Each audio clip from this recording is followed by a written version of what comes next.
Hello class, welcome back. आज के इस सेशन में हम आपके MDC environmental science and water management के सबसे महत्वपूर्ण long answer type previous year questions PYQs को डिस्कस करेंगे। आपके रिक्वेस्ट के अनुसार मैं प्रश्न अंग्रेजी और हिंदी दोनों में पढ़ूंगी और उनका एक विस्तृत उत्तर हिंदी में समझाऊंगी। इस तरह आप एग्जाम में इंट्रोडक्शन, मेन बॉडी और कंक्लूजन के बेहतरीन फॉर्मेट में अपना आंसर लिख पाएंगे। चलिए पहले प्रश्न से शुरू करते हैं। Question 1, what do you understand bye environmental economics? Explain in detail the interaction between the economy and the environment. प्रश्न 1, पर्यावरण अर्थशास्त्र से आप क्या समझते हैं? अर्थव्यवस्था और पर्यावरण की अंतःक्रिया का विस्तार से वर्णन करें। जब आप इसका उत्तर लिखेंगे तो शुरुआत में बताएं कि पर्यावरण अर्थशास्त्र एनवायरमेंटल इकोनॉमिक्स अर्थशास्त्र की वह शाखा है जो आर्थिक गतिविधियों और पर्यावरण के बीच के जटिल संबंधों का अध्ययन करती है। यह इस बात पर फोकस करती है कि हमारी आर्थिक नीतियां पर्यावरण पर क्या प्रभाव डालती हैं और बाजार की विफलताएं, मार्केट फेलियर्स, प्रदूषण का कारण कैसे बनती हैं। इसका मुख्य लक्ष्य आर्थिक विकास और पर्यावरण संरक्षण के बीच एक संतुलन, सस्टेनेबल डेवलपमेंट स्थापित करना है। मुख्य भाग, मेन बॉडी अर्थव्यवस्था और पर्यावरण की अंतःक्रिया। अर्थव्यवस्था और पर्यावरण एक दूसरे से अलग नहीं हैं, बल्कि अर्थव्यवस्था प्रकृति के एक बड़े सिस्टम का ही एक हिस्सा है। इन दोनों के बीच के संबंध को हम पर्यावरण की 3 मुख्य भूमिकाओं से समझ सकते हैं। संसाधन प्रदाता, सोर्स फंक्शन। किसी भी अर्थव्यवस्था को चलने के लिए कच्चे माल की जरूरत होती है, चाहे उद्योगों के लिए खनिज, मिनरल्स हो, कृषि के लिए उपजाऊ मिट्टी हो या कारखानों के लिए पानी। ये सभी इनपुट हमें प्रकृति रूपी सोर्स से ही प्राप्त होते हैं। अपशिष्ट अवशोषक, सिंक फंक्शन। जब फैक्ट्रियों में उत्पादन, प्रोडक्शन होता है और हम घरों में उपभोग, कंजम्पशन करते हैं तो भारी मात्रा में कचरा, धुआं और गंदा पानी पैदा होता है। अर्थव्यवस्था इस सारे अपशिष्ट, वेस्ट को वापस पर्यावरण में छोड़ देती है। पर्यावरण अपनी अवशोषण क्षमता, एसिमिलेटिव कैपेसिटी से इसे सोखने और साफ करने का काम करता है। जीवन रक्षक प्रणाली, लाइफ सपोर्ट सिस्टम। पर्यावरण हमें ऑक्सीजन, ओजोन लेयर से सुरक्षा और रहने लायक जलवायु देता है, जिसके बिना न तो इंसान जिंदा रह सकता है और न ही कोई अर्थव्यवस्था टिक सकती है। निष्कर्ष में आप लिखेंगे कि समस्या तब पैदा होती है जब अर्थव्यवस्था पर्यावरण से उसके दोबारा बनने, रिजेनरेशन की गति से अधिक तेजी से संसाधन निकालती है और उसकी सोखने की क्षमता, सिंक कैपेसिटी से ज्यादा कचरा डंप करती है। इसलिए स्वस्थ पर्यावरण के बिना एक मजबूत अर्थव्यवस्था की कल्पना करना असंभव है। Question 2, what is the material balance model? Critically analyze its significance and working in the context of the environment and the economy. प्रश्न 2, मटेरियल बैलेंस मॉडल क्या है? पर्यावरण और अर्थव्यवस्था के संदर्भ में इसके महत्व और कार्यप्रणाली का आलोचनात्मक विश्लेषण करें। प्रस्तावना, इंट्रोडक्शन। मटेरियल बैलेंस मॉडल, पदार्थ संतुलन मॉडल, पर्यावरण अर्थशास्त्र का एक अत्यंत महत्वपूर्ण सिद्धांत है, जिसे एलन नीस और रॉबर्ट आयर्स ने प्रस्तुत किया था। पारंपरिक अर्थशास्त्र केवल पैसों के लेन देन को देखता था और पर्यावरण को भूल जाता था, लेकिन यह मॉडल विज्ञान के थर्मोडायनामिक्स के पहले नियम, law of conservation of mass, को अर्थशास्त्र के साथ जोड़ता है, जो कहता है कि पदार्थ को न तो उत्पन्न किया जा सकता है और न ही नष्ट किया जा सकता है, केवल उसका रूप बदला जा सकता है। मुख्य भाग, मेन बॉडी मॉडल की कार्यप्रणाली और महत्व। इस मॉडल के अनुसार अर्थव्यवस्था में कोई भी उपभोग, कंजम्पशन, वास्तव में किसी पदार्थ को पूरी तरह नष्ट नहीं करता। इनपुट और आउटपुट का संतुलन। अर्थव्यवस्था पर्यावरण से जितना भी कच्चा माल, जैसे 100 टन कोयला या अयस्क लेती है, उत्पादन और उपभोग के बाद वह पूरा का पूरा 100 टन वजन गैस, धुआं, तरल, गंदा पानी या ठोस, राख, कचरा के रूप में वापस पर्यावरण में ही चला जाता है। Total input from environment, total residual output to environment. कचरा अपरिहार्य है, वेस्ट इज इनएविटेबल। ये मॉडल स्पष्ट चेतावनी देता है कि अगर आर्थिक विकास होगा तो कचरा पैदा होना एक तय सच्चाई है। हम कचरे को शून्य, जीरो नहीं कर सकते। रीसाइक्लिंग का महत्व। मॉडल यह सुझाव देता है कि पर्यावरण पर दबाव कम करने का एकमात्र तरीका रीसाइक्लिंग, पुनर्चक्रण। पैदा हुए कचरे को अगर हम वापस उत्पादन प्रक्रिया में लगा दें तो हमें प्रकृति से नया कच्चा माल कम लेना पड़ेगा। अंत में आप लिखेंगे कि मटेरियल बैलेंस मॉडल हमारी आंखें खोलता है कि आर्थिक विकास कोई जादू नहीं है, इसका सीधा भौतिक प्रभाव हमारी धरती पर पड़ता है। यह सर्कुलर इकोनॉमी की नीतियां बनाने के लिए एक बहुत ही शक्तिशाली और वैज्ञानिक आधार प्रदान करता है। Question 3, explain the concept of the blue economy. Discuss the importance and challenges of the blue economy in India's sustainable development. प्रश्न 3, ब्लू इकोनॉमी की अवधारणा को स्पष्ट करें। भारत के सतत विकास में नीली अर्थव्यवस्था के महत्व और चुनौतियों की विवेचना करें। प्रस्तावना, इंट्रोडक्शन। ब्लू इकोनॉमी या नीली अर्थव्यवस्था 21वीं सदी का एक बहुत ही आधुनिक और महत्वपूर्ण कॉन्सेप्ट है। इसका अर्थ है आर्थिक विकास, बेहतर आजीविका और रोजगार के लिए समुद्री और तटीय संसाधनों ओशन रिसोर्सेज का इस प्रकार उपयोग करना कि महासागरों का इकोसिस्टम सुरक्षित रहे। पुरानी ओशन इकोनॉमी सिर्फ समुद्र से मुनाफा कमाने पर जोर देती थी, जबकि ब्लू इकोनॉमी मुनाफे के साथ साथ पर्यावरण की सस्टेनेबिलिटी, सतत उपयोग पर जोर देती है। मुख्य भाग, मेन बॉडी। भारत में इसका महत्व और चुनौतियां। भारत के लिए महत्व। भारत की तटरेखा कोस्ट लाइन लगभग 7,500 किलोमीटर लंबी है, इसलिए हमारे लिए ब्लू इकोनॉमी बहुत अहम है। इसके प्रमुख क्षेत्र निम्नलिखित हैं: सतत मत्स्य पालन, सस्टेनेबल फिशरीज, अंधाधुंध मछली पकड़ने को रोककर वैज्ञानिक तरीके से मरीन फार्मिंग करना, जिससे मछुआरों को रोजगार मिले और समुद्री जीव भी न खत्म हों। समुद्री परिवहन, मैरीटाइम ट्रांसपोर्ट, पर्यावरण के अनुकूल ग्रीन पोर्ट्स विकसित करना और समुद्री व्यापार को बढ़ावा देना।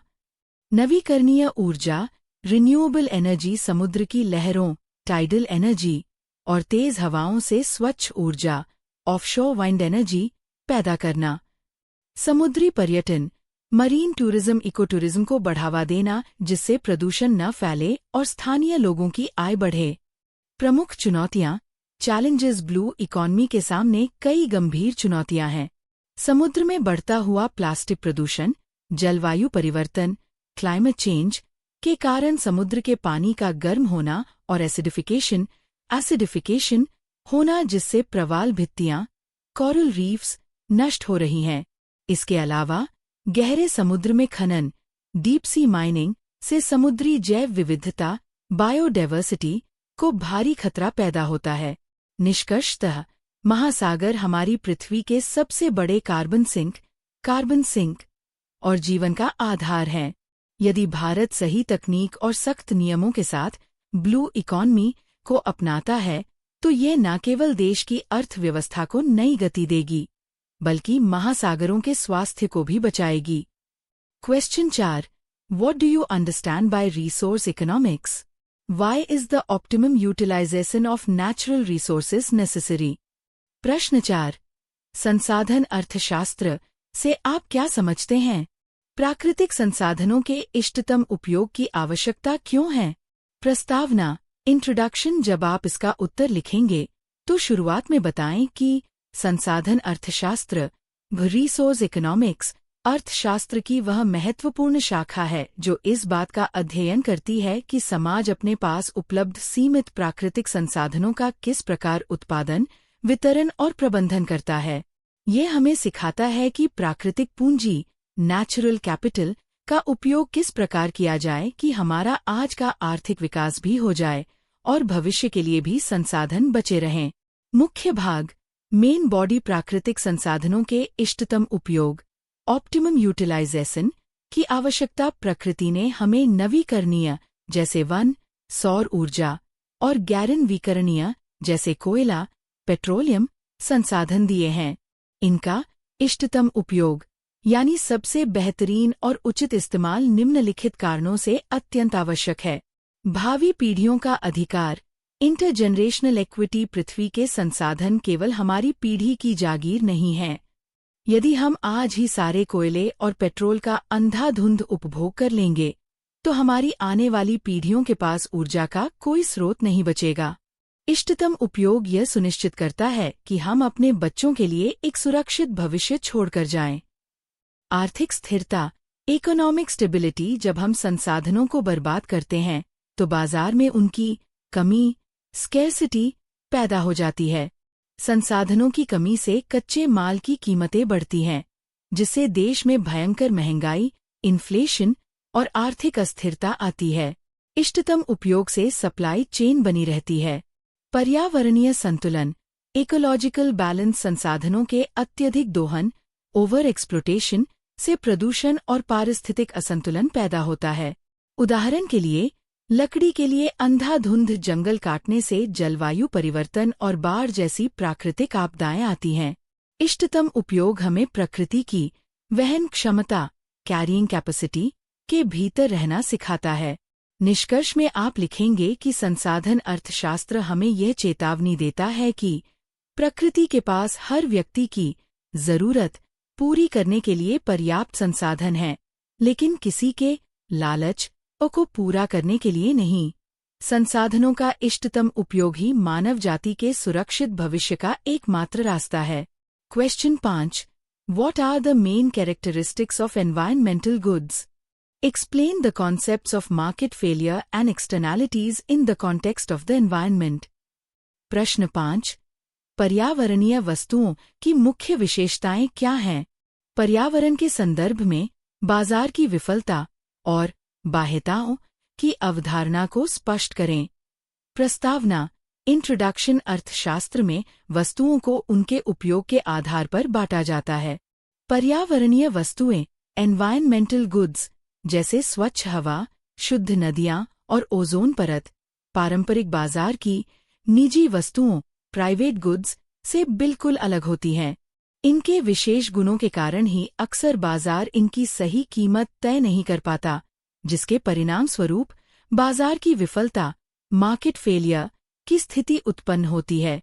मुख्य भाग, मेन बॉडी। पर्यावरणीय वस्तुओं की विशेषताएं और बाजार की विफलता। पर्यावरणीय वस्तुओं की मुख्य विशेषताएं।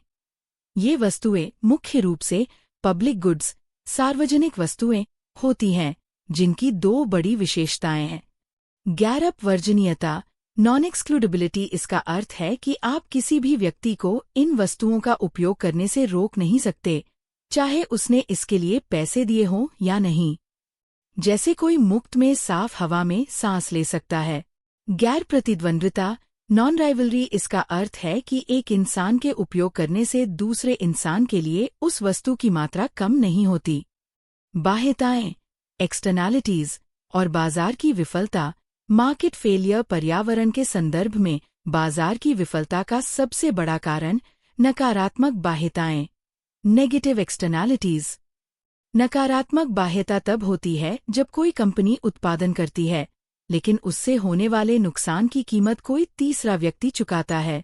उदाहरण के लिए, एक फैक्ट्री कपड़ा बनाकर मुनाफा कमाती है, यह उसका निजी लाभ है, लेकिन वह फैक्ट्री जो जहरीला रसायन नदी में छोड़ रही है, उससे स्थानीय गांव वालों का स्वास्थ्य खराब होता है।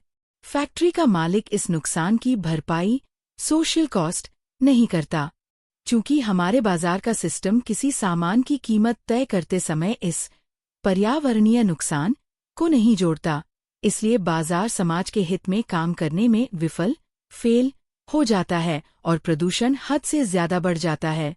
निष्कर्ष, कंक्लूजन। निष्कर्षतः, जब तक बाह्यताएं मौजूद हैं, मुक्त बाजार हमेशा पर्यावरण का अत्यधिक दोहन करेगा। इस मार्केट फेलियर को सुधारने के लिए ही सरकार को बीच में आना पड़ता है और प्रदूषण कर, पोल्यूशन टैक्स या सख्त कानून लगाने पड़ते हैं। Question 6. What do you understand by social cost benefit analysis, SCBA? Evaluate its importance in environmental protection and policy making. प्रश्न 6. सामाजिक लाग-तालाब विश्लेषण (SCBA) से आप क्या समझते हैं? पर्यावरण संरक्षण और नीति निर्माण में इसके महत्व का मूल्यांकन करें। प्रस्तावना: इंट्रोडक्शन। सामाजिक लाग-तालाब विश्लेषण (SCBA) कल्याणकारी अर्थशास्त्र का एक बहुत ही महत्वपूर्ण टूल है। पारंपरिक व्यावसायिक कंपनियां केवल अपना निजी मुनाफा और खर्च प्राइवेट कॉस्ट एंड बेनिफिट देखती हैं, लेकिन जब सरकार कोई बड़ी सार्वजनिक परियोजना जैसे कोई बड़ा बांध, हाईवे या खदान शुरू करती है तो वह केवल पैसे का लाभ नहीं देख सकती। उसे उस परियोजना के संपूर्ण सामाजिक और पर्यावरणीय प्रभावों का गणितीय मूल्यांकन करना पड़ता है। इसी प्रक्रिया को SCBA कहा जाता है। मुख्य भाग: मेन बॉडी SCBA की कार्यप्रणाली और महत्व। SCBA का मूल नियम ये है कि किसी भी प्रोजेक्ट को तभी पास किया जाना चाहिए जब उसका कुल सामाजिक लाभ उसकी कुल सामाजिक लागत से ज्यादा हो। सामाजिक लागत सोशल कॉस्ट में क्या क्या आता है? इसमें प्रोजेक्ट को बनाने का खर्च, मजदूर, मशीन तो आता ही है, साथ ही इसमें पर्यावरणीय नुकसान भी जोड़ा जाता है, जैसे बांध बनने से कितने जंगल डूब गए, कितने जानवर बेघर हुए और कितने आदिवासियों को विस्थापित होना पड़ा। सामाजिक लाभ सोशल बेनिफिट: इसमें प्रोजेक्ट से मिलने वाली बिजली, सिंचाई के लिए पानी और लोगों को मिलने वाला रोजगार शामिल होता है। पर्यावरण संरक्षण और नीति निर्माण में इसका महत्व: प्रकृति को मूल्य देना। विकास की अंधी दौड़ में पर्यावरण को अक्सर मुक्त मान लिया जाता है। SCBA नीति निर्माताओं को मजबूर करता है कि वे पेड़ों की कटाई या वायु प्रदूषण को भी एक लागत कॉस्ट माने। तार्किक निर्णय लॉजिकल डिसीजन मेकिंग: यदि एक कोयला खदान से सरकार को 100 करोड़ का लाभ हो रहा है, लेकिन उस इलाके में प्रदूषण और स्वास्थ्य का नुकसान 150 करोड़ का है, तो SCBA उस प्रोजेक्ट को तुरंत खारिज करने की सलाह देगा।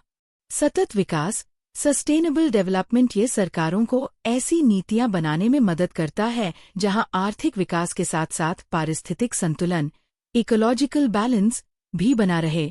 निष्कर्ष कंक्लूजन: संक्षेप में SCBA आर्थिक विकास और पर्यावरण संरक्षण के बीच एक पुल का काम करता है। यद्यपि किसी जंगल या नदी के नुकसान की सटीक कीमत रुपयों में निकालना बहुत मुश्किल काम है, फिर भी ये मॉडल पर्यावरण को बचाने के लिए नीति निर्माण का सबसे बेहतरीन और वैज्ञानिक तरीका है। Question 7. Explain in detail the concept of the environmental Kuznets curve (EKC). Is economic development always harmful to the environment? प्रश्न 7. पर्यावरणीय कुज़नेट्स वक्र (EKC) की अवधारणा को विस्तार से समझाइए। क्या आर्थिक विकास पर्यावरण के लिए हमेशा हानिकारक होता है? प्रस्तावना इंट्रोडक्शन: जब आप इसका उत्तर लिखें तो बताएं कि पर्यावरणीय कुज़नेट्स वक्र एनवायरमेंटल कुज़नेट्स कर्व (EKC) पर्यावरण अर्थशास्त्र का एक बहुत ही महत्वपूर्ण और प्रसिद्ध वैचारिक मॉडल है। इसका नाम नोबेल पुरस्कार विजेता अर्थशास्त्री साइमन कुज़नेट्स के नाम पर रखा गया है। यह वक्र कर्व किसी देश की आर्थिक वृद्धि, प्रति व्यक्ति आय और उस देश के पर्यावरण क्षरण एनवायरमेंटल डिग्रेडेशन के बीच के संबंध को दर्शाता है। इसका आकार एक उल्टे यू इन्वर्टेड यू शेप जैसा होता है। मुख्य भाग मेन बॉडी EKC के चरण और आर्थिक विकास का प्रभाव। क्या आर्थिक विकास हमेशा पर्यावरण के लिए हानिकारक होता है? EKC मॉडल कहता है, नहीं, हमेशा नहीं।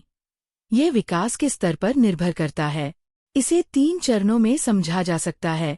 कृषि प्रधान या पूर्व औद्योगिक चरण प्री इंडस्ट्रियल स्टेज: शुरुआत में जब कोई देश गरीब होता है और उसकी अर्थव्यवस्था मुख्य रूप से खेती पर निर्भर होती है, तो प्रदूषण का स्तर बहुत कम होता है क्योंकि संसाधनों का दोहन बहुत सीमित होता है।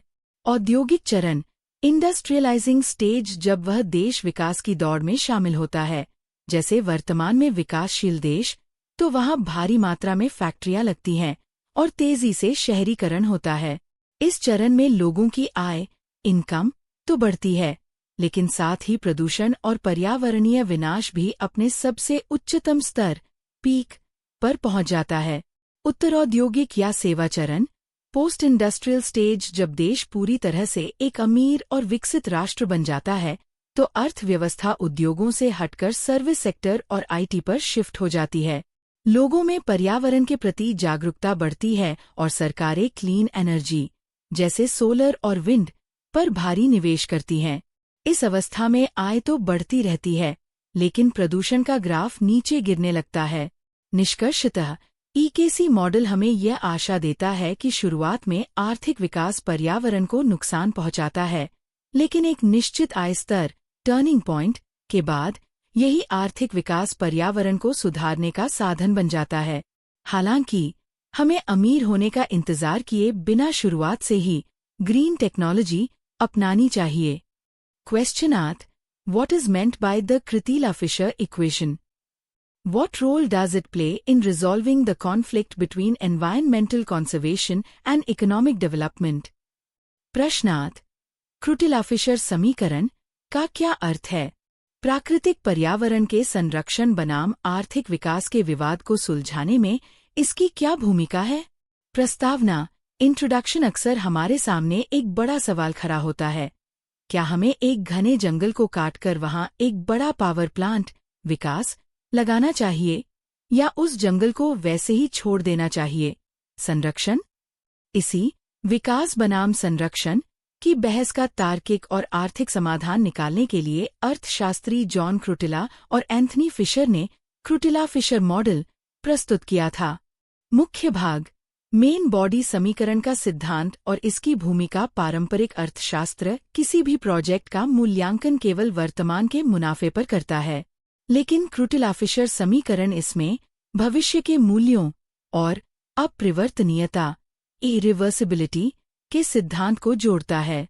विकास का घटता मूल्य, आज हम जो कंक्रीट का प्रोजेक्ट जैसे कोयला खदान तो लगा रहे हैं, भविष्य में तकनीकी प्रगति जैसे सस्ती सोलर ऊर्जा के कारण उस प्रोजेक्ट से मिलने वाले लाभ का मूल्य धीरे धीरे कम होता जाएगा।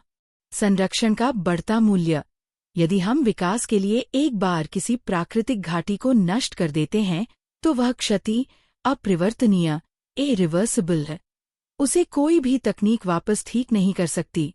विकल्प मूल्य, ऑप्शन वैल्यू, जैसे जैसे भविष्य में मानव आबादी बढ़ेगी और शुद्ध प्रकृति दुर्लभ रेयर होती जाएगी, वैसे वैसे बची हुई उस प्राकृतिक घाटी का आर्थिक मूल्य टूरिज्म या जीवन रक्षक प्रणाली के रूप में उस कंक्रीट के प्रोजेक्ट से कहीं अधिक बढ़ता जाएगा। निष्कर्ष कंक्लूजन, अंततः क्रुटिला-फिशर समीकरण नीति निर्माताओं को ये चेतावनी देता है कि प्राकृतिक संरक्षण कोई भावुकता इमोशन नहीं है, बल्कि ये एक बहुत ही ठोस आर्थिक निर्णय। यह सिद्ध करता है कि प्रकृति को बनाए रखने का दीर्घकालिक लाभ अक्सर उसे नष्ट करके बनाए गए प्रोजेक्ट से ज्यादा होता है। Question 9. What is the impact of international trade on the environment? Explain the role of the World Trade Organization and global convergence in the context of environmental standards. प्रश्न 9. अंतर्राष्ट्रीय व्यापार का पर्यावरण पर क्या प्रभाव पड़ता है? पर्यावरणीय मानकों के संदर्भ में विश्व व्यापार संगठन WTO और वैश्विक अभिसरण की भूमिका स्पष्ट करें। प्रस्तावना इंट्रोडक्शन। वैश्वीकरण ग्लोबलाइजेशन के युग में कोई भी देश अकेले जीवित नहीं रह सकता। अंतर्राष्ट्रीय व्यापार देशों की अर्थव्यवस्था को मजबूत करता है, लेकिन मुक्त व्यापार फ्री ट्रेड का पर्यावरण पर सीधा और गहरा प्रभाव पड़ता है। व्यापार के कारण उत्पादन और परिवहन बढ़ता है, जिससे कार्बन उत्सर्जन और संसाधनों का दोहन तेज होता है। मुख्य भाग, मेन बॉडी व्यापार के प्रभाव, WTO और वैश्विक अभिसरण। अंतर्राष्ट्रीय व्यापार के पर्यावरणीय प्रभाव। सबसे बड़ा नकारात्मक प्रभाव pollution haven hypothesis. Pollution haven hypothesis अक्सर अमीर और विकसित देश, जहां पर्यावरण के नियम बहुत सख्त हैं, अपनी गंदी और प्रदूषण फैलाने वाली फैक्ट्रियों को गरीब देशों में लगा देते हैं, क्योंकि वहां पर्यावरण के नियम कमजोर होते हैं। इससे गरीब देश दुनिया के प्रदूषण का स्वर्ग पॉल्यूशन हेवन बन जाते हैं। हालांकि व्यापार का सकारात्मक प्रभाव ये है कि इससे ग्रीन टेक्नोलॉजी जैसे सोलर पैनल पूरी दुनिया में आसानी से पहुंच सकती है। WTO और वैश्विक अभिसरण ग्लोबल कन्वर्जेंस की भूमिका। विश्व व्यापार संगठन WTO ये सुनिश्चित करने का प्रयास करता है कि व्यापार के लालच में पर्यावरण का विनाश न हो। WTO की भूमिका। WTO के गट समझौते के अनुच्छेद 20 में स्पष्ट लिखा है कि कोई भी देश मानव, पशु या पौधे के स्वास्थ्य और जीवन की रक्षा के लिए व्यापार पर रोक या प्रतिबंध लगा सकता है। वैश्विक अभिसरण ग्लोबल कन्वर्जेंस इसका अर्थ है दुनिया भर के सभी देशों के पर्यावरणीय मानकों, स्टैंडर्ड्स और कानूनों को धीरे धीरे एक समान स्तर पर लाना। यदि पूरी दुनिया में कार्बन उत्सर्जन और प्रदूषण के लिए एक जैसे कड़े नियम बन जाएंगे, तो कोई भी देश कमजोर नियमों का अनुचित व्यापारिक फायदा नहीं उठा पाएगा और पॉल्यूशन हेवन की समस्या जड़ से खत्म हो जाएगी। निष्कर्ष कंक्लूजन। निष्कर्षतः अंतर्राष्ट्रीय व्यापार को पर्यावरण का दुश्मन होने की आवश्यकता नहीं है। यदि ग्लोबल कन्वर्जेंस को कड़ाई से लागू किया जाए तो हरित व्यापार, ग्रीन ट्रेड के माध्यम से अर्थव्यवस्था और पर्यावरण दोनों एक साथ सुरक्षित रह सकते हैं। Question 10। Explain the difference between renewable and non renewable exhaustible resources. Discuss the economic concept of their optimal use. प्रश्न 10। नवीकरणीय और गैरनवीकरणीय संसाधनों के मध्य अंतर स्पष्ट करें। इनके इष्टतम उपयोग की आर्थिक अवधारणा की विवेचना करें। नोट: ये प्रश्न हमने पिछले वीडियो यूनिट 3 में भी डिटेल में कवर किया था, लेकिन ये बहुत इंपॉर्टेंट PYQ है, इसलिए इसका एक क्विक रिवीजन करते हैं। प्रस्तावना: इंट्रोडक्शन संसाधन अर्थशास्त्र रिसोर्स इकोनॉमिक्स में प्राकृतिक संसाधनों को उनकी निरंतरता के आधार पर दो मुख्य श्रेणियों में बांटा जाता है: नवीकरणीय रिन्यूएबल और गैरनवीकरणीय नॉन रिन्यूएबल। आर्थिक विकास को पीढ़ी दर पीढ़ी बनाए रखने के लिए इन दोनों का इष्टतम ऑप्टिमल उपयोग अत्यंत आवश्यक है।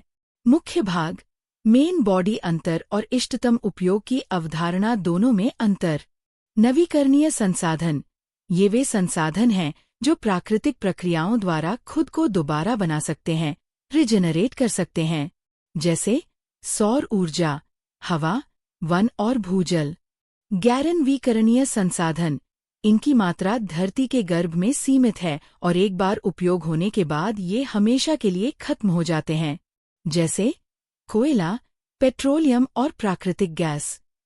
इष्टतम उपयोग ऑप्टिमल यूज की आर्थिक अवधारणा: नवीकरणीय संसाधनों के लिए इनके इष्टतम उपयोग का मुख्य आर्थिक सिद्धांत सतत उपज, सस्टेनेबल यील्ड। इसका अर्थ है कि हमें इन संसाधनों जैसे जंगल या मछलियां का दोहन केवल उसी दर से करना चाहिए जिस दर से प्रकृति उन्हें वापस बना रही है, यानी हार्वेस्टिंग रेट, रिजेनरेशन रेट। गैरनवीकरणीय संसाधनों के लिए चूंकि ये संसाधन एक न एक दिन खत्म होंगे ही, इसलिए अर्थशास्त्री हैरोल्ड होटेलिंग के नियम के अनुसार इनका इष्टतम उपयोग तब होता है जब हम इनके अंधाधुंध उपयोग पर रोक लगाएं। इन संसाधनों को बेचकर जो मुनाफा होता है उसे नई और स्वच्छ ऊर्जा तकनीकों जैसे सोलर बैटरी या हाइड्रोजन फ्यूल में निवेश करना चाहिए, ताकि जब ये संसाधन खत्म हो जाएं, तब भी हमारी अर्थव्यवस्था बिना रुके चलती रहे। निष्कर्ष कंक्लूजन। निष्कर्ष के रूप में संसाधनों का इष्टतम उपयोग हमें ये सिखाता है कि हमें प्रकृति का उपयोग एक ट्रस्टी की तरह करना चाहिए, ताकि हम आने वाली पीढ़ियों के लिए एक संसाधन संपन्न धरती छोड़कर जा सकें। Question 11। What do you understand by public goods? Explain Lindahl's equilibrium in the context of the optimal provision of public goods. प्रश्न 11। सार्वजनिक वस्तुओं से आप क्या समझते हैं? सार्वजनिक वस्तुओं के इष्टतम प्रावधान के संदर्भ में लिंडाल संतुलन की व्याख्या करें। प्रस्तावना इंट्रोडक्शन। जब आप इसका उत्तर लिखेंगे तो सबसे पहले सार्वजनिक वस्तुओं पब्लिक गुड्स को परिभाषित करें। अर्थशास्त्र में सार्वजनिक वस्तुएं वे वस्तुएं या सेवाएं हैं जो पूरे समाज के लिए मुफ्त उपलब्ध होती हैं, जैसे स्वच्छ हवा, राष्ट्रीय सुरक्षा, नेशनल डिफेंस या एक पब्लिक पार्क। इन वस्तुओं की दो मुख्य विशेषताएं होती हैं, गैर अपवर्जनीयता, नॉन एक्सक्लूडेबिलिटी, यानी आप किसी को इनका इस्तेमाल करने से रोक नहीं सकते, और गैर प्रतिद्वंद्विता, नॉन राइवलरी, यानी एक इंसान के इस्तेमाल करने से दूसरे के लिए वो चीज कम नहीं होती। इन्हीं विशेषताओं के कारण फ्रीराइडर समस्या, फ्री राइडर प्रॉब्लम पैदा होती है, जहां लोग मुफ्त में मजे लेना चाहते हैं और टैक्स देने से बचते हैं। इसी समस्या को सुलझाने के लिए लिंडाल संतुलन, लिंडाल्स इक्विलिब्रियम का सिद्धांत दिया गया था। मुख्य भाग, मेन बॉडी लिंडाल संतुलन और इष्टतम प्रावधान। स्वीडिश अर्थशास्त्री एरिक लिंडाल ने तर्क दिया कि सार्वजनिक वस्तुओं का बाजार में सही मात्रा में निर्माण, ऑप्टिमल प्रोविजन, तभी हो सकता है जब हम हर नागरिक से एक समान टैक्स लेने के बजाय उनकी जरूरत के हिसाब से टैक्स लें। व्यक्तिगत मूल्य निर्धारण, इंडिविजुअलाइज्ड प्राइसिंग। इस मॉडल में समाज के प्रत्येक व्यक्ति से सार्वजनिक वस्तु के लिए अलग अलग कीमत या टैक्स वसूली जाती है। सीमांत लाभ का नियम, रूल ऑफ मार्जिनल बेनिफिट। ये टैक्स इस बात पर निर्भर करता है कि उस व्यक्ति को उस वस्तु से कितना सीमांत लाभ मिल रहा है। मान लीजिए मोहल्ले में एक पार्क बनना है। जिस व्यक्ति को उस पार्क की बहुत ज्यादा जरूरत है, वह उसके निर्माण की कुल लागत का 70% टैक्स देगा, और जिसे कम जरूरत है वह 30% देगा। संतुलन की अवस्था, जब समाज के सभी लोगों द्वारा स्वेच्छा से दिया गया ये अलग अलग टैक्स, लिंडाल प्राइसेस, उस सार्वजनिक वस्तु को बनाने की कुल सीमांत लागत, मार्जिनल कॉस्ट, के बिल्कुल बराबर हो जाता है, तो उस सटीक बिंदु को लिंडाल संतुलन कहा जाता है। निष्कर्ष, कंक्लूजन। निष्कर्षतः लिंडाल संतुलन एक बहुत ही आदर्श और सैद्धांतिक कर प्रणाली, थियोरेटिकल टैक्स सिस्टम है जो फ्री राइडर की समस्या को जड़ से खत्म करती है। हालांकि असली दुनिया में हर इंसान की सच्ची जरूरत का पता लगाना बहुत मुश्किल है, फिर भी ये मॉडल पर्यावरण और सार्वजनिक अर्थशास्त्र को समझने के लिए एक बहुत मजबूत आधार, फाउंडेशन देता है। Question 12. Explain the concept of resource scarcity. Critically analyze the interrelationship between energy and the environment. प्रश्न 12. संसाधन की कमी की अवधारणा को स्पष्ट करें। ऊर्जा और पर्यावरण के बीच अंतर संबंधों का विश्लेषणात्मक मूल्यांकन करें। प्रस्तावना, इंट्रोडक्शन। आधुनिक सभ्यता और हमारा पूरा आर्थिक ढांचा पूरी तरह से ऊर्जा और प्राकृतिक संसाधनों पर निर्भर है, लेकिन हमारी धरती के पास देने के लिए सीमित संसाधन हैं। जैसे जैसे वैश्विक जनसंख्या और औद्योगीकरण बढ़ रहा है, संसाधन की कमी, रिसोर्स स्कैर्सिटी, और ऊर्जा उत्पादन के कारण होने वाला पर्यावरणीय विनाश 21वीं सदी की सबसे बड़ी चिंता बन गए हैं। मुख्य भाग, मेन बॉडी। संसाधन की कमी और ऊर्जा पर्यावरण का अंतर संबंध। संसाधन की कमी, रिसोर्स स्कैर्सिटी, संसाधन की कमी का सीधा अर्थ है मांग, डिमांड की तुलना में प्राकृतिक संसाधनों जैसे कोयला, तेल, पानी का कम पड़ जाना। इसे दो रूपों में देखा जाता है, पूर्ण या भौतिक कमी, एब्सोल्यूट स्कैर्सिटी, जब पृथ्वी के अंदर मौजूद कोई खनिज या जीवाश्म ईंधन, फॉसिल फ्यूल, वास्तव में समाप्त होने की कगार पर पहुंच जाता है। आर्थिक कमी, इकोनॉमिक स्कैर्सिटी, जब संसाधन धरती में मौजूद तो है, लेकिन उसकी क्वालिटी इतनी गिर गई है या उसे निकालने का खर्च इतना बढ़ गया है कि उसका उपयोग करना आर्थिक रूप से घाटे का सौदा बन जाता है। ऊर्जा और पर्यावरण का अंतर संबंध, एनर्जी एनवायरनमेंट नेक्सस। ऊर्जा उत्पादन और पर्यावरण के बीच एक बहुत ही गहरा और अक्सर नकारात्मक, नेगेटिव संबंध होता है। जीवाश्म ईंधन पर निर्भरता, आज भी दुनिया की लगभग 80% ऊर्जा कोयला, पेट्रोलियम और प्राकृतिक गैस जलाकर प्राप्त होती है।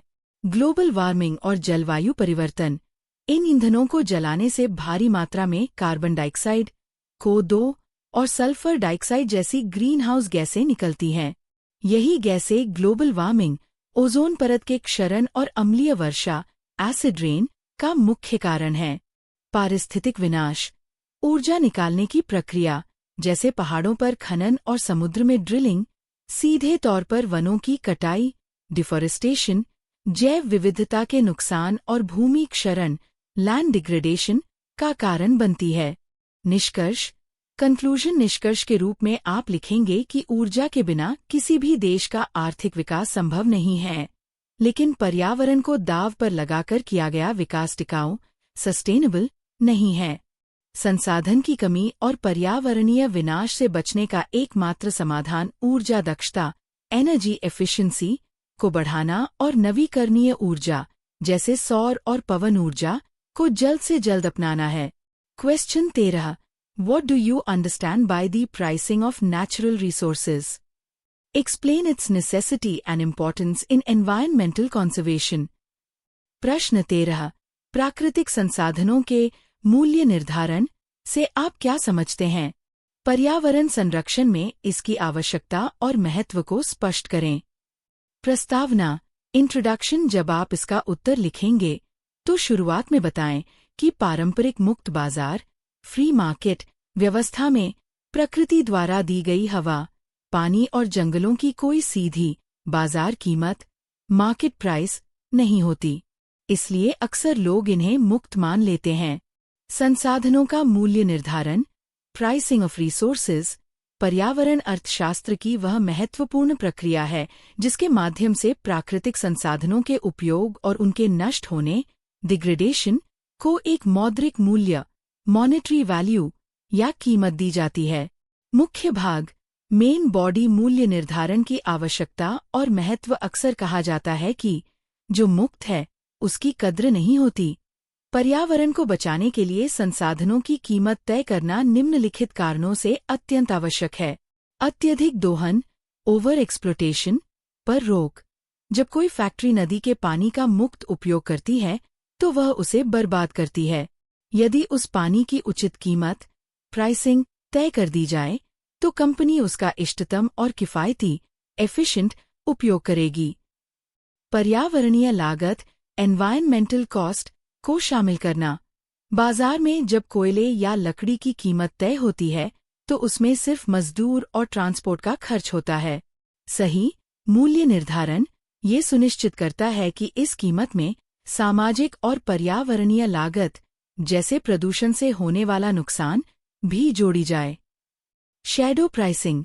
शैडो प्राइसिंग कई पर्यावरणीय वस्तुएं बाजार में नहीं बिकती, जैसे एक सुंदर प्राकृतिक दृश्य। अर्थशास्त्री ऐसी वस्तुओं का एक अनुमानित मूल्य तय करते हैं जिसे शैडो प्राइसिंग कहा जाता है। यह नीति निर्माताओं को बड़े प्रोजेक्ट्स पास करते समय पर्यावरण के महत्व को समझने में मदद करता है। भावी पीढ़ियों की सुरक्षा, मार्जिनल यूजर कॉस्ट। जब हम आज संसाधनों का उपभोग करते हैं तो हम भावी पीढ़ियों को उस संसाधन से वंचित कर रहे होते हैं। संसाधन की कीमत में इस भविष्य के नुकसान, मार्जिनल यूजर कॉस्ट, को भी जोड़ा जाना चाहिए। निष्कर्ष, कंक्लूजन। निष्कर्ष के रूप में आप लिखेंगे कि प्राकृतिक संसाधनों का सही मूल्य निर्धारण पर्यावरण संरक्षण का सबसे प्रभावी आर्थिक हथियार है। जब प्रकृति की कीमत तय होगी तभी उपभोक्ता और उत्पादक दोनों पर्यावरण के प्रति जवाबदेह, अकाउंटेबल बनेंगे। Question 14. What is green GDP, environmentally corrected GDP? How is it better than traditional GDP? Explain the need for integrated environmental and economic accounting. प्रश्न 14. ग्रीन GDP क्या है? यह पारंपरिक GDP से किस प्रकार बेहतर है? पर्यावरण और आर्थिक लेखांकन की आवश्यकता स्पष्ट करें। प्रस्तावना, इंट्रोडक्शन। किसी भी देश की आर्थिक प्रगति को मापने का सबसे लोकप्रिय पैमाना GDP, ग्रोस डोमेस्टिक प्रोडक्ट। लेकिन पारंपरिक GDP आर्थिक विकास के कारण होने वाले पर्यावरणीय विनाश को पूरी तरह से नजरअंदाज कर देती है।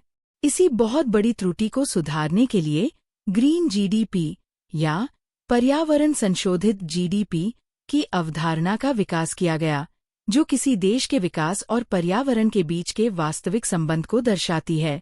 मुख्य भाग, मेन बॉडी। ग्रीन GDP की अवधारणा और इसका महत्व। पारंपरिक GDP की कमियां और ग्रीन GDP की बेहतरी। पारंपरिक GDP बहुत अंधी होती है। यदि कोई देश अपने सारे जंगलों को काटकर लकड़ी बेचता है तो GDP में तेज उछाल आता है। वह इसे आर्थिक वृद्धि मानती है। इसके अलावा प्रदूषण के कारण बीमार हुए लोगों के इलाज पर हुए खर्च को भी जीडीपी अपने खाते में जोड़ लेती है। इसके विपरीत ग्रीन जीडीपी एक सच्ची तस्वीर दिखाती है। इसका सूत्र है green GDP traditional GDP cost of environmental degradation plus depletion of natural resources, अर्थात पारंपरिक जीडीपी में से प्रदूषण से हुए नुकसान और प्राकृतिक संसाधनों जैसे वन, भूजल की कमी के मौद्रिक मूल्य को घटा दिया जाता है। पर्यावरण और आर्थिक लेखांकन इंटीग्रेटेड अकाउंटिंग की आवश्यकता। System of environmental economic accounting (SEA) की आवश्यकता इसलिए है ताकि प्राकृतिक पूंजी नेचुरल कैपिटल को भी देश के राष्ट्रीय खातों नेशनल अकाउंट्स में शामिल किया जा सके। यह नीति निर्माताओं को चेतावनी देता है कि प्राकृतिक संसाधनों का अत्यधिक दोहन भविष्य की अर्थव्यवस्था के लिए हानिकारक है। निष्कर्ष कंक्लूजन निष्कर्षतः ग्रीन जीडीपी आर्थिक विकास को इको फ्रेंडली बनाने का सबसे मजबूत सांख्यिकीय उपकरण स्टैटिस्टिकल टूल। ये साबित करता है कि जब तक हम पर्यावरण के नुकसान को अपनी बैलेंस शीट में नहीं लिखेंगे, तब तक विकास की असली कीमत प्रकृति को ही चुकानी पड़ेगी। Question 15 explain in detail the concept of total economic value (TEV) in the context of natural resources. Describe its various components with examples. प्रश्न 15 प्राकृतिक संसाधनों के संदर्भ में कुल आर्थिक मूल्य (TEV) की अवधारणा की विस्तृत विवेचना करें। इसके विभिन्न घटकों को उदाहरण सहित समझाइए। प्रस्तावना इंट्रोडक्शन प्राकृतिक पर्यावरण की कोई निर्धारित बाजार कीमत नहीं होती। पर्यावरण अर्थशास्त्र में कुल आर्थिक मूल्य टोटल इकोनॉमिक वैल्यू (TEV) वह वैचारिक ढांचा फ्रेमवर्क है जो किसी प्राकृतिक संसाधन के सभी ज्ञात और अज्ञात उपयोग और गैरोपयोग वाले लाभों को एक साथ जोड़कर उसका समग्र मौद्रिक मूल्य कॉम्प्रिहेंसिव मॉनेटरी वैल्यू तय करता है। मुख्य भाग मेन बॉडी TEV के घटक कंपोनेंट्स TEV को मुख्य रूप से 3 विस्तृत श्रेणियों में विभाजित किया गया है।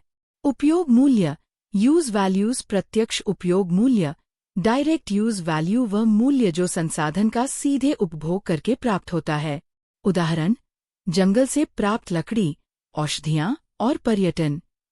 अप्रत्यक्ष उपयोग मूल्य इनडायरेक्ट यूज वैल्यू ये पारिस्थितिक सेवाएं इकोलॉजिकल सर्विसेज जिनका हम सीधा उपभोग नहीं करते, लेकिन ये हमारे जीवन के लिए आवश्यक हैं।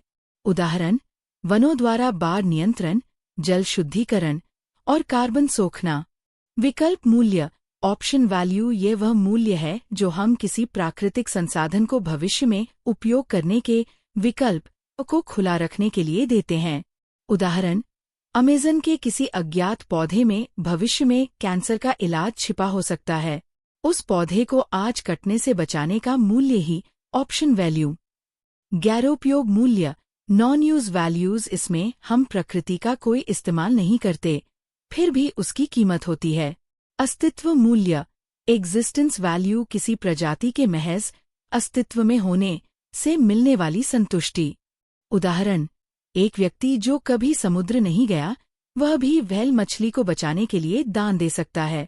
विरासत मूल्य बिक्वेस्ट वैल्यू प्राकृतिक संसाधनों को अपनी आने वाली पीढ़ियों, बच्चों के लिए सुरक्षित छोड़ जाने की इच्छा का मूल्य। निष्कर्ष कंक्लूजन संक्षेप में TEV use values plus option value plus non use values. TEV का यह ढांचा नीति निर्माताओं को स्पष्ट करता है कि प्रकृति को संरक्षित करने का आर्थिक लाभ हमेशा उसे नष्ट करके कमाए गए धन से बहुत अधिक होता है। Question 16 explain the different valuation techniques of environmental valuation. In particular clarify hedonic pricing and the travel cost method. प्रश्न 16 पर्यावरण मूल्यांकन की विभिन्न तकनीकों पर प्रकाश डालें। विशेष रूप से हेडोनिक प्राइसिंग और यात्रा लागत विधि को स्पष्ट करें। प्रस्तावना इंट्रोडक्शन चूंकि हम बाजार से साफ हवा या शांत माहौल नहीं खरीद सकते, इसलिए अर्थशास्त्री प्राकृतिक संसाधनों के मौद्रिक मूल्य मॉनेटरी वैल्यू का अनुमान लगाने के लिए कुछ विशेष अप्रत्यक्ष मूल्यांकन तकनीकों वैल्यूएशन टेक्निक्स का उपयोग करते हैं। इनमें उत्पादनाधारित विधि और आकस्मिक मूल्यांकन कॉन्टिंजेंट वैल्यूएशन शामिल हैं। लेकिन दो सबसे महत्वपूर्ण तकनीकें यात्रा लागत विधि और हेडोनिक प्राइसिंग। मुख्य भाग मेन बॉडी प्रमुख मूल्यांकन तकनीकें। यात्रा लागत विधि ट्रैवल कॉस्ट मेथड TCM। यह विधि मुख्य रूप से पर्यटन स्थलों, झीलों या राष्ट्रीय उद्यानों के मनोरंजक मूल्य रिक्रिएशनल वैल्यू को मापने के लिए उपयोग की जाती है। मान लीजिए किसी पहाड़ी झील का प्रवेश शुल्क मुक्त है, तो उसकी कीमत कैसे तय होगी? अर्थशास्त्री यह गणना करते हैं कि पर्यटक उस झील तक पहुंचने के लिए अपनी यात्रा, ट्रैवल, समय और होटल पर कितना खर्च कर रहे हैं। पर्यटकों का यह कुल यात्रा खर्च ही उस प्राकृतिक स्थल का न्यूनतम आर्थिक मूल्य मान लिया जाता है। हेडोनिक प्राइसिंग विधि हीडोनिक प्राइसिंग मेथड। ये तकनीक मुख्य रूप से रियल एस्टेट प्रॉपर्टी बाजार के डाटा का उपयोग करके पर्यावरण की कीमत निकालती है। यह इस सिद्धांत पर आधारित है कि किसी मकान की कीमत केवल उसके आकार पर नहीं, बल्कि उसके आसपास के पर्यावरण पर भी निर्भर करती है। उदाहरण, मान लीजिए दो बिल्कुल एक जैसे मकान हैं। एक मकान शहर के शोरगुल और कचरे के डंपिंग ग्राउंड के पास है, जिसकी कीमत 40 लाख है। दूसरा मकान एक सुंदर पार्क और साफ हवा वाले इलाके में है, जिसकी कीमत 50 लाख है। यह जो 10 लाख रुपए का अंतर डिफरेंस, असल में यही उस इलाके के साफ पर्यावरण और शांत माहौल की कीमत है। निष्कर्ष कंक्लूजन निष्कर्ष के रूप में, यद्यपि पर्यावरण के अमूल्य योगदान को रुपयों में मापना एक अत्यंत जटिल कार्य है, फिर भी हेडोनिक प्राइसिंग और यात्रा लागत जैसी तकनीकें विकास परियोजनाओं का सामाजिक लाभ विश्लेषण SCBA करने और एक टिकाऊ अर्थव्यवस्था की नीतियां बनाने के लिए अर्थशास्त्रियों के सबसे बेहतरीन हथियार हैं। तो क्लास, इसी के साथ हमारी MDC एनवायरमेंटल साइंस के मोस्ट इम्पॉर्टेंट PYQs की ये सीरीज पूरी तरह से कंप्लीट होती है।